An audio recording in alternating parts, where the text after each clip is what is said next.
Since becoming the interim president of Burkina Faso, Ibrahim Traore has survived more than 20 assassination attempts, and he has his elite security and bodyguards to thank for that.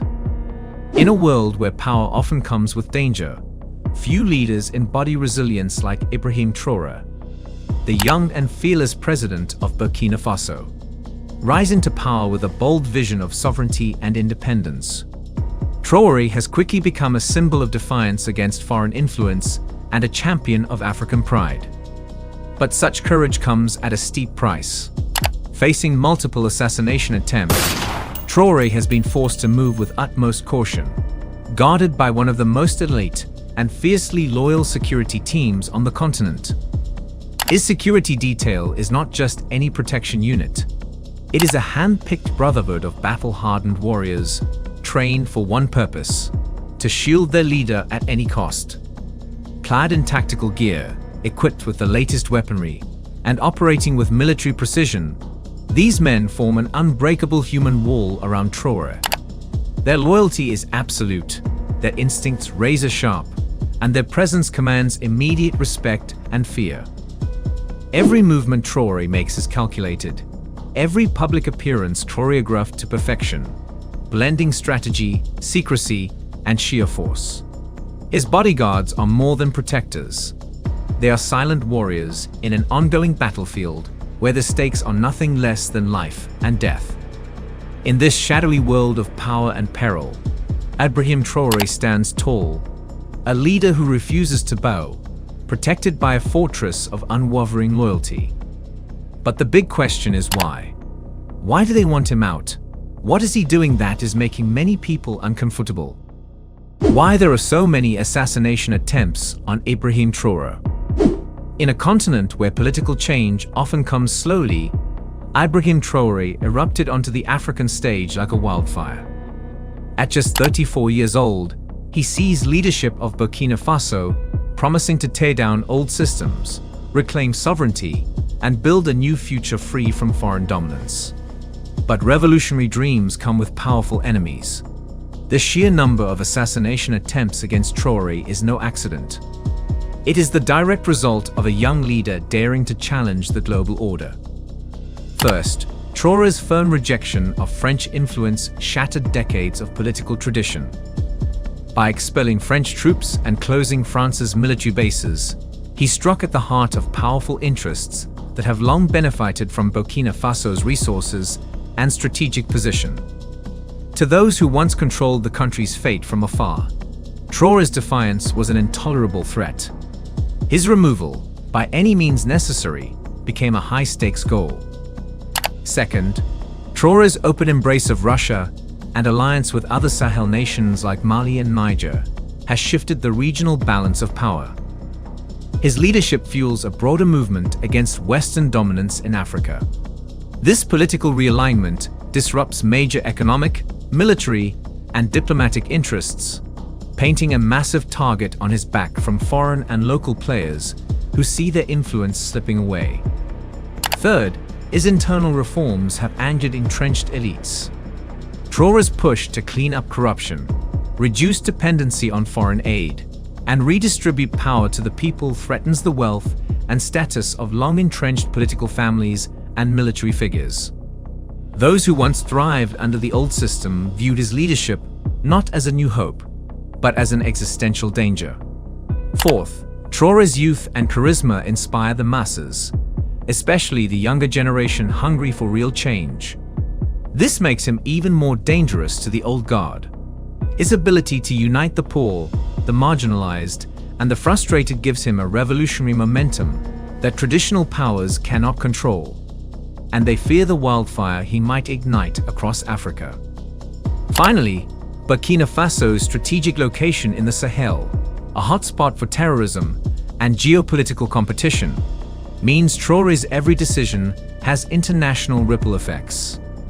In a region where many forces, from extremist groups to mercenary interests, operate in the shadows, a strong, independent leader is an obstacle many would rather see removed. In short, Ibrahim Traore's bold defiance, sweeping reforms, and refusal to bow to foreign pressure have earned him admiration from millions and enemies in powerful places. Each assassination attempt is a grim reminder that true revolution always comes at a price.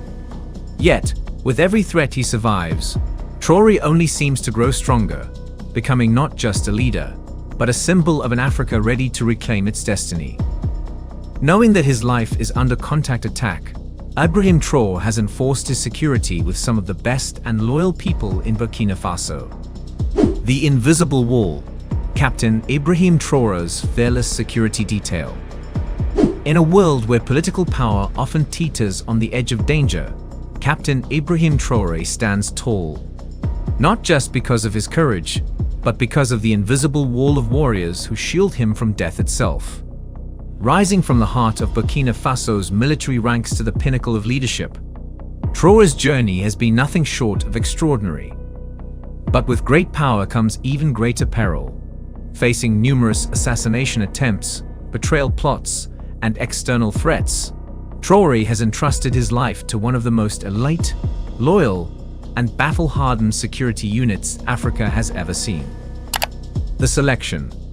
Warriors chosen for loyalty over life. In the harsh realities of West African politics, trust is a rare and priceless commodity. Captain Traore knew from the beginning that ordinary bodyguards wouldn't suffice. He needed something more. Warriors who were ready to sacrifice everything for the leader they believe in. His security detail, often referred to in private as the Red Circle, is meticulously selected through a brutal, multi-layered process. Selection is not based solely on physical strength or military skill, though these are non-negotiable, but primarily on loyalty, ideological commitment, and mental resilience. Candidates are drawn from Burkina Faso's most elite forces, special units that have seen real combat against terrorist groups and insurgents. After rigorous background checks, loyalty tests, and secret investigations into their personal lives, only a handful make it past the first round.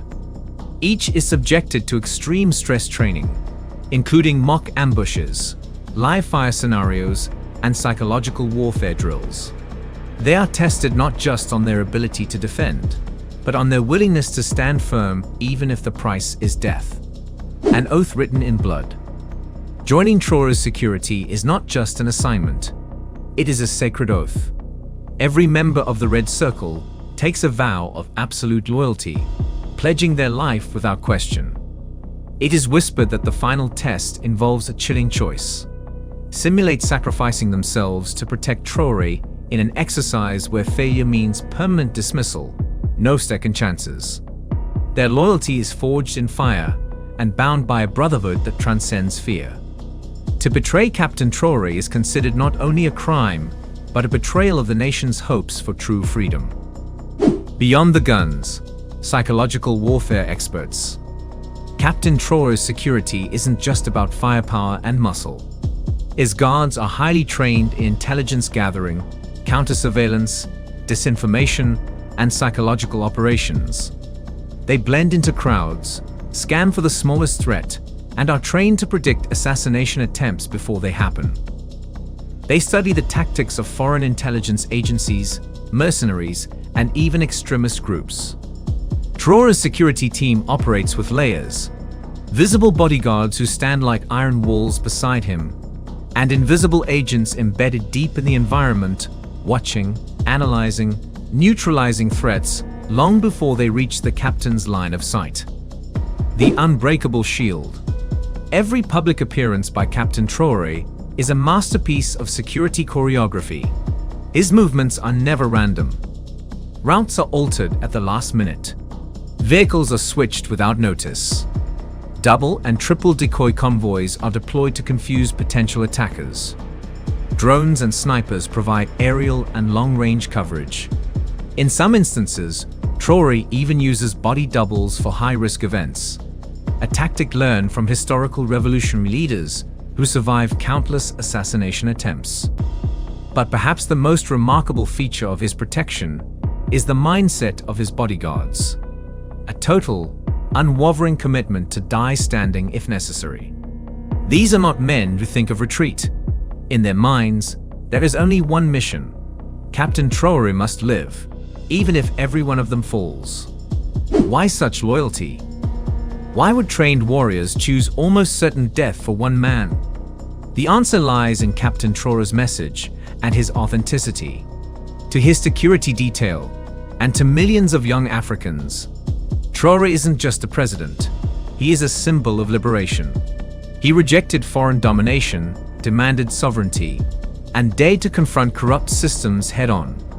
For these men, protecting him isn't just duty, it's defending the very soul of a new Burkina Faso. Traore shares meals with them, he trains with them, he bleeds with them, he knows many of them by name. He doesn't see them as staff, but as brothers in arms. In a world of distant and aloof politicians, this bond makes all the difference. Living in the shadows. Life as a member of Traore's security team is a life lived in shadows. Family contacts are limited. Personal lives are closely monitored for vulnerabilities. Constant training, intelligence briefings, and readiness drills fill their days and nights. Sleep is a luxury, and paranoia is a survival skill. Each guard understands that one misstep, one moment of complacency, could mean disaster. Their enemy is faceless. It could be a mercenary, a rogue insider, or a well-funded foreign agency. This constant pressure has forged them into one of the most alert and unrelenting security forces on the continent.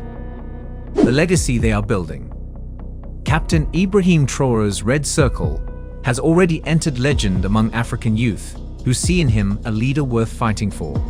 Songs, murals, and social media posts celebrate the bond between the captain and his guardians. Their silent courage sends a clear message. In Burkina Faso, the days of easy political manipulation are over. By trusting his life to these warriors, and by inspiring them to fight not with fear, but with belief, Traore has done something remarkable. He has turned his security detail into a living symbol of a nation's hunger for dignity, strength, and freedom. To conclude, in a world where power often puts a target on one's back, Captain Ibrahim Traore has made a bold and deliberate choice to keep his family completely shielded from the public eye. With multiple assassination attempts haunting his leadership, Traore understands that protecting Burkina Faso starts with protecting those closest to him. His family's privacy is not just a personal decision, it's a strategic necessity. By keeping their identities and whereabouts hidden, he denies enemies a powerful weapon: emotional leverage. Unlike many leaders who flaunt their personal lives, Traore's silence speaks volumes. It is a mark of a man who knows the deadly game he plays and refuses to let the forces of instability touch what he holds most dear. In doing so, Traore not only safeguards his loved ones, but also shows the world the true price of courage and leadership in a time of danger.